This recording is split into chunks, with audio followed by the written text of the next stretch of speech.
Kim Strassel is on the Wall Street Journal editorial board. She follows the subject very closely, and she joins us tonight. So, Kim, I hate to hit you with a story that's just come out because neither of us knows that much about it, but I just want your reaction since you cover this.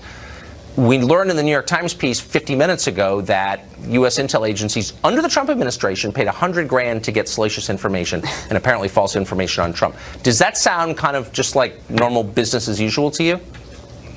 No, it does not, because as was just noted, it's one thing to go out and spend money potentially getting information on a sworn enemy of the United States. It's another to go out and spend $100,000 trying to get information on the commander-in-chief. Yeah, I mean, and presumably it's not, I mean, according to the Times piece, it wasn't information that suggested he was selling secrets to anybody. It was information of a sexual nature that probably not even true, but like it's also irrelevant to American national security. So let me ask you this.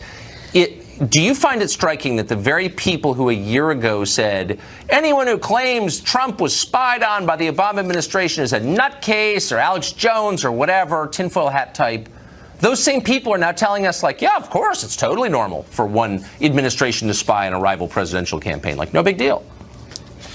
This is the story of this entire investigation, Tucker. Think back. First, we're told that the dossier was a creation of a Republican funder. Turns out it was the Clinton campaign and the DNC. Then we're told that it couldn't possibly have been used as part of a FISA warrant. Turns out it was. Then we're told it couldn't have made up a big part of it. It turns out it was the main piece. Now we're told, well, you know, it doesn't really matter because it wasn't really spying on the Trump campaign. It was spying on a man who'd already left the campaign. Only that's not true either. It turns out it was used to end up following the conversations of Carter Page and whomever else he might have been talking to. Steve Bannon, who's been mentioned, is potentially only one. There could be many other people that they managed to capture because of this. So how can, I mean, it seems to me it's critical in order to restore faith in government that we know the details here, or else, you know, in the vacuum created by ignorance, conspiracy theories grow. So, like, how do we get to the bottom of what actually happened? Well, you know, look, for instance, at what happened when Senator Grassley put out a less redacted version of his referral letter of a criminal investigation of Christopher Steele.